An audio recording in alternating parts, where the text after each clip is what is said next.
So I should stare right at the camera, right? Stare directly at the camera. Are we recording? You looked like a Muppet for a second.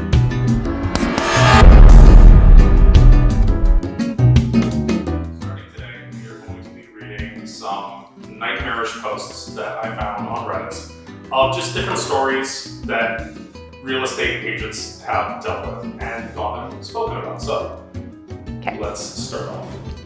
I love these. There was a house that said to call the listing agent. That usually means there's a problem with the house, and they have to tell you that over the phone instead of putting it on the MLS. He said that there's two sisters who own the house. One will be gone, and the other one will still be in the house. I was thinking, okay, that's not horrible. He said, hey, I'm not done yet. He said, I don't like where this is going. The problem is that the other sister is agoraphobic, and she will be hiding somewhere in the house.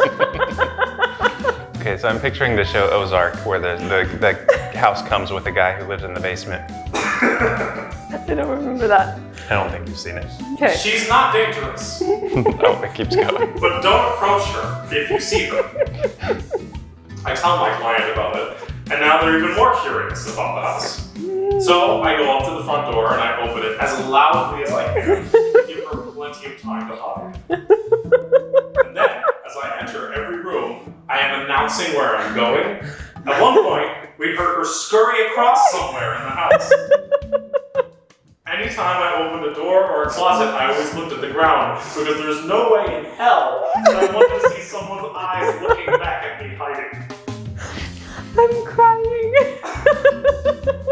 How would you write a contract for somebody coming with the house anyway? The last place was the basement. The basement had white cloth that created a hall down to the basement floor. And I looked at my clients and I said, do you really want to go down there? And they're like, yeah. So of course, because I'm the realtor, I had to go first. And we went downstairs and looked, but I was keeping my eyes low. I looked at my client looked at me. We both acted like we saw something and headed upstairs.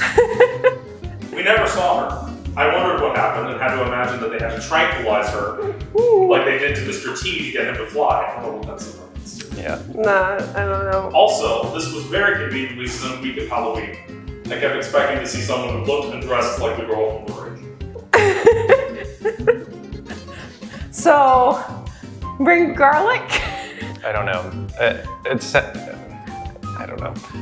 Fake? You calling it fake? Yeah, I maybe believed a little bit of it at first, but it's a little bit too out there. Well, but I mean, what if it's not, though? Well, then there's no way you can write a contract for the can write girl a that comes with the contract. house. No. No, it could be that she's just there. Is it a while they're license? showing. Do we include No. a license She's just there while to the they're girl showing it, that's all. for use of the house? No, she's just there while they're showing it. She's not, you don't have to write her just into while the she's contract. showing it. Yes. She wants to be there when they show the house. But But has to- she's gonna leave after they buy it. She has to be there while Okay, then I need to hear that story again, knowing that, because I was picturing something really crazy. this one is actually a little more something that I think you'll be able to. A little less, it's crazy, but I think it's something you'll be able to talk to a little bit. Okay. This is not for the property I currently own, but we were looking to inquire about a lot in West Virginia, and I called to ask if it had road access, electricity nearby, and to ask about mineral rights and natural gas. These are common in that part of West Virginia.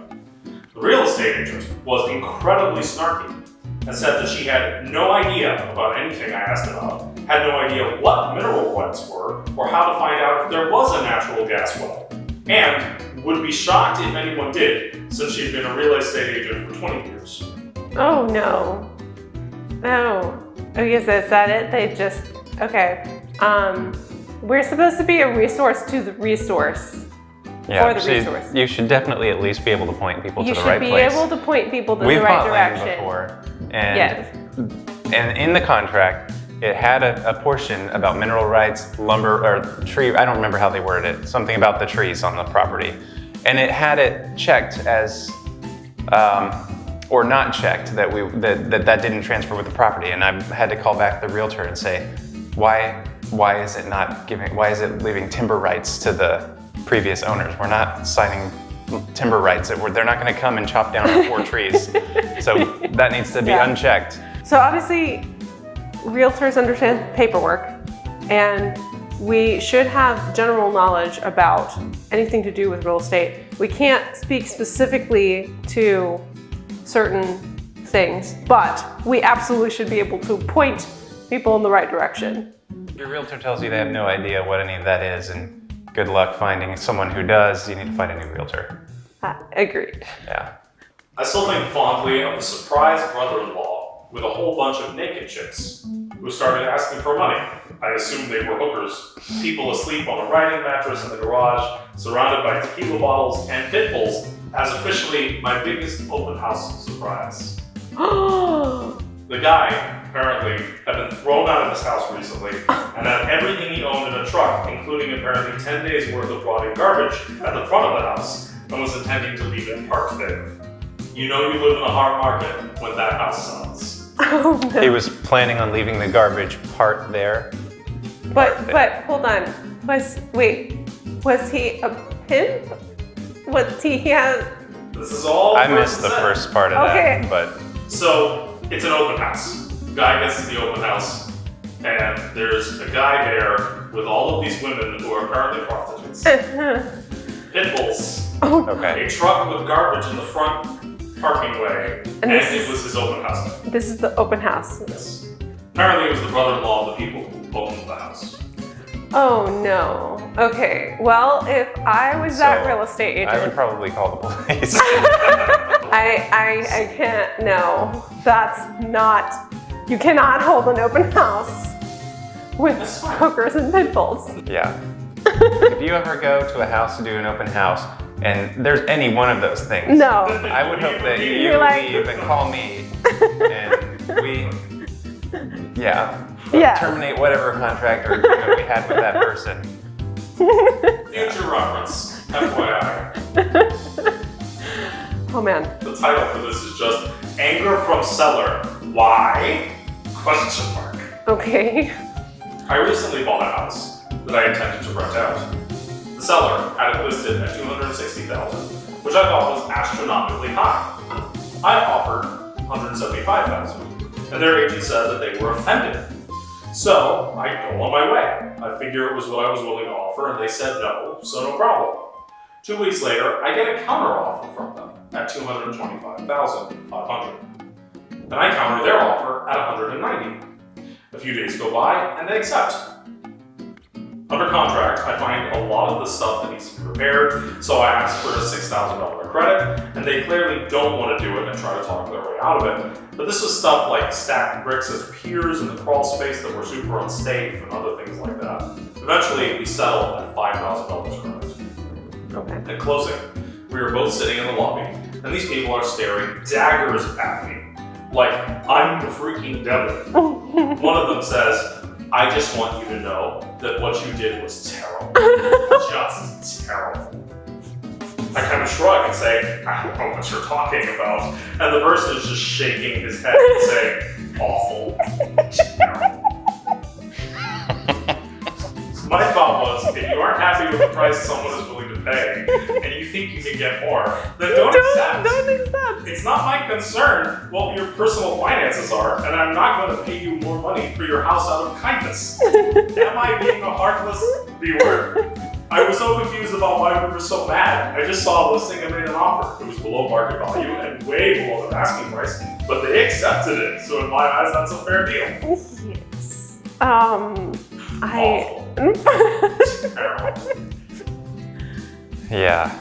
I know people like this, I but mean, there's nothing odd about the whole offer and No. counter. People tend to list the property higher than what they think it's worth because they think they're Yeah. going to negotiate down. right. Buyers like to undercut or lowball the offer, thinking that they're going to negotiate up.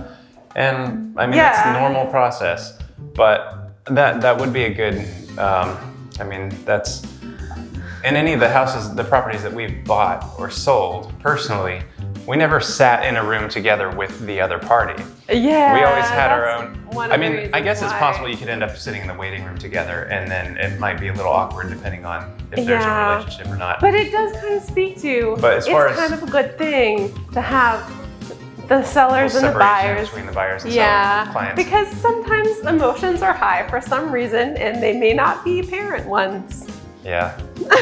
But as far as signing the papers, we've always had separate offices where we sign in one room, and the attorneys take the packet of papers and bring it over to the other party, and they sign theirs. Everybody's happy. They should So. be. Well, no, I had a conversation with the sellers of some property that we bought in Georgia afterwards, and they were happy Yeah. and asked if we were going to go out and celebrate afterwards, and they had their check from selling. But they were They were going to normal, go have dinner, and nice people. So Yeah. some people aren't. I guess, yeah, there's all kinds of people in this world.